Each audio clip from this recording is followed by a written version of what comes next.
Bem-vindos a mais uma aula de ciências. Eu sou a professora Jéssica e na aula de hoje nós vamos conversar sobre fecundação, gravidez e parto. Vamos lá? Então, para a gente começar, eu tenho aí algumas perguntas. O que acontece após o encontro do gameta masculino com o gameta feminino? A fecundação, ela acontece em qualquer dia do ciclo menstrual? E onde o zigoto precisa se fixar? Esses aí são alguns questionamentos que a gente vai acabar respondendo na nossa aula de hoje. Nessa imagem aí, vocês observam o seguinte, que existem gametas. Esses gametas podem ser divididos em dois grupos. Eu tenho o grupo onde vão ser encontrados espermatozoides e o grupo do óvulo. E percebam que depois tem uma setinha que os une, que é quando acontece o processo da fecundação. E a fecundação ocorrendo, o que ela vai gerar? Zigoto. E esse zigoto, depois de algumas semanas, vai acabar aí gerando um embrião, que vai passar por uma série de etapas, até que o processo de desenvolvimento aconteça e possa então ocorrer o momento do parto. Então, respondendo já a primeira pergunta, o que acontece após o encontro do gameta masculino com o gameta feminino? Caso o masculino, que é o espermatozoide, consiga de fato, chegar até o óvulo, ocorre a fecundação, porque a fecundação é a culminação do encontro do espermatozoide com o óvulo. Ocorrendo, então, gera-se o zigoto, como eu falei, que depois de um tempo vai tornar-se embrião, que vai passar por uma série de mudanças até que esteja apto ao nascimento. Vamos responder agora as próximas questões, conforme a gente for conversando aí nas próximas lâminas. Para iniciar, vamos definir melhor aí essa questão da fecundação. Observem nessa imagem exatamente o momento que o espermatozoide está conseguindo encontrar o óvulo. A fecundação, ela nada mais é do que um momento, então, em que um ovócito secundário, esse ovócito secundário ele faz referência ao óvulo, ele vai ser penetrado por um espermatozoide, e esse momento da fecundação vale a gente destacar que ele acontece em um local bem específico. Ele acontece nas tubas uterinas. E só é possível também de acontecer em determinados dias do ciclo menstrual, que é quando o gameta feminino ele vai ser liberado pelo ovário, já na tentativa de que ocorra a fecundação. E geralmente esse momento aí, o ideal para que ocorra essa fecundação, vai ser na metade do ciclo menstrual, aproximadamente no 14º dia.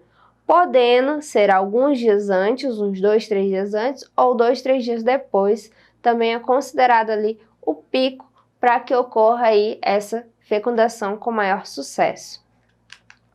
Além disso, no processo de fecundação vale a gente trazer algumas informações, como por exemplo, a fecundação, para que ela ocorra, para que ocorra de fato esse momento, a gente precisa aí que o espermatozoide ele libere enzimas. Para quê? Para que de fato ele consiga penetrar no ovócito. Porque assim que o espermatozoide consegue entrar, ele vai perder algumas características. O que o espermatozoide perde? Ele vai perder sua cauda e mitocôndrias são destruídas, porque ele já começa a passar ali por uma transformação. E isso ocorre uma modificação aí na membrana plasmática do ovócito, que vai impedir também a penetração de outros espermatozoides. Então, somente um vai conseguir ter esse sucesso. E quando ele tem esse sucesso, percebam aí na imagem que alguma coisa fica para trás. Quem fica para trás, no caso, ele vai perder aí sua cauda e também mitocôndrias, porque o ovócito ele vai se fechar e não vai permitir a entrada de outro. E, além disso, no processo de fecundação, vale a gente trazer também que é o momento onde os gametas vão se unir. É o momento que o gameta masculino vai conseguir ter um encontro com o gameta feminino. E a partir daí vai dar-se início ao desenvolvimento embrionário, começando primeiramente pelo zigoto. Depois esse zigoto vai começar a sofrer divisão celular até chegar na formação de fato de um novo indivíduo. Percebam que inicialmente o zigoto vai passar por um processo que a gente chama de clivagem, que vai ser essa multiplicação, essa divisão, em várias células. E por volta aí do 10º dia após a fecundação, que vai ocorrer de fato a implantação na parede do útero, tá? O que mais que vale a gente destacar antes de passar?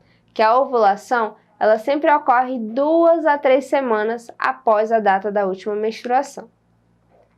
E o processo de gravidez? O que vale a gente trazer de informação a respeito da gravidez? A gravidez, ela vai ser o resultado do processo da fecundação. Uma vez que a fecundação, de fato aconteceu, a mulher vai passar aí por uma série de transformações, que vai ser o desenvolvimento do feto até que ele esteja pronto, até que ele tenha todas as suas características formadas, até que ocorra aí a expulsão do bebê no momento do parto. A gravidez, ela dura cerca de 40 semanas, isso falando nos humanos, e ocorrem nesse tempo todinho modificações físicas, hormonais e psicológicas na mulher. E modificações, é claro, também no bebê que está sendo gerado. E aí, antes da gente seguir, só trazer aqui uma característica importante. Quando é que acontece, quais são as características quando ocorre a gravidez de gêmeos? Quando a gente fala de gêmeos, significa que mais de um óvulo ele foi liberado durante o ciclo menstrual e fecundado por um espermatozoide. E além disso, também pode ter sido que um único óvulo ele foi fertilizado e quando ele foi se tornar embrião, ele começou a se dividir e aí acabou gerando 2. Nesse caso, quando a gente fala de gêmeos, a gente tem alguns tipos. Tem os gêmeos que são de 2 placentas e 2 bolsas, podendo ou não ser idênticos. Temos os gêmeos que são de uma placenta e uma única bolsa, nesse caso, são obrigatoriamente idênticos. E existe o caso também de gêmeos que são gerados em uma placenta, só que em 2 bolsas. Nesse caso, também gera gêmeos idênticos. E quais são os sintomas aí da gravidez? O que a mulher começa a sentir quando ocorreu, então, o processo da fecundação, Quando começa aí essa transformação? A mulher vai ter atraso menstrual, vai ter aumento do volume dos seios, aumento do volume abdominal, e é claro, esse aumento do volume, ele vai cada vez mais ter uma dimensão maior, em virtude que o bebê vai estar se desenvolvendo, vai estar crescendo.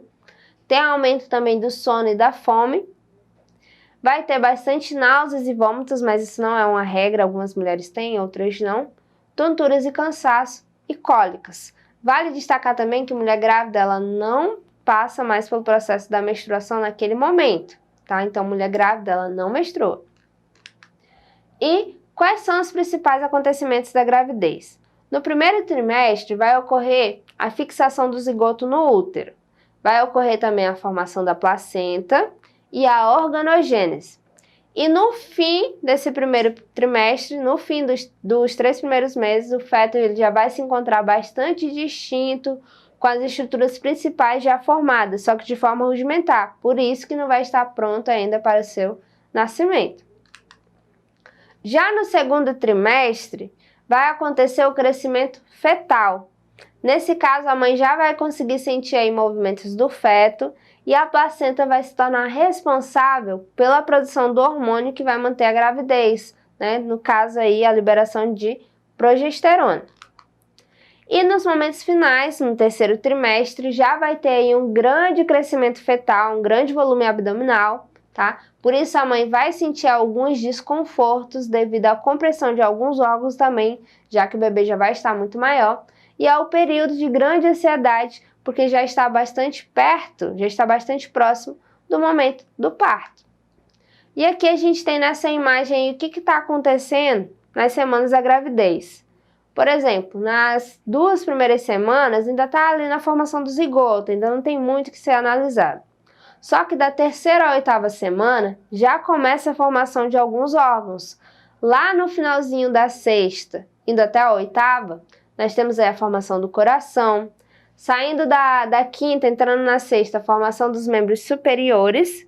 A mesma coisa os membros inferiores. E só quando chega lá da 9ª até a 38ª semana que vai acontecer mudanças que exigem um pouco mais.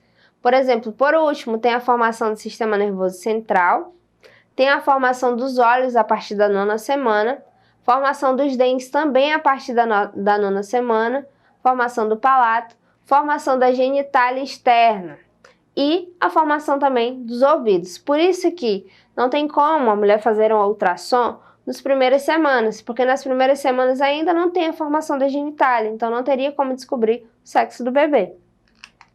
E em relação à hora do parto, a gente vai ver aí algumas informações a respeito do parto normal e do parto cesárea. O parto normal ele precisa bastante que haja a liberação do hormônio chamado de ocitocina, porque esse hormônio ele vai ser importante para que a mulher tenha bastante contração. Quanto mais contração, isso auxilia mais para que ocorra maior dilatação, que vai permitir a passagem do bebê, que é o que ocorre aí no parto normal. O parto, ele nada mais é do que um momento que o bebê vai deixar o útero, é o final do período da gestação. E o parto, ele vai se iniciar com contrações uterinas, a dilatação do colo do útero e também, por último, a expulsão do bebê. A gente tem aí dois tipos de parto, o parto normal e a cesariana, e no parto normal é aquele parto também chamado de natural, que é quando o bebê sai espontaneamente pela vagina, e é o parto mais seguro e aconselhado para a mulher, só caso não seja possível que vai ser realizado então o parto cesárea. Nesse caso, quando a gente fala do parto cesárea, a mulher vai precisar de uma intervenção cirúrgica para viabilizar o nascimento. Ela vai precisar ir até de umas semanas a mais para conseguir ter uma recuperação. Precisa de todo um auxílio também dobrado para conseguir cuidar do bebê nesses primeiros momentos, tá? E, além disso, a gente tem aí, para a gente fechar, além de todas essas informações, a gente tem o nosso exercitando. Na nossa primeira questão, a gente tem o seguinte: onde ocorre a fecundação? Na segunda, quais são as diferenças entre o parto normal e cesárea? E aí, gente, onde é que ocorre o processo da fecundação? Como foi dito para vocês, a fecundação vai ocorrer nas tubas uterinas. Já quando a gente fala do parto normal e cesárea, qual que é a diferença? O parto normal é o mais aconselhável, é o natural, é quando o bebê sai espontaneamente pela vagina. Já na cesárea, precisa de um procedimento cirúrgico e assim ocorre também uma mediação da expulsão do bebê, tá? Então essa foi a nossa aula de hoje. Vocês podem acessá-la mais vezes lá na plataforma Eduque. Até a próxima aula!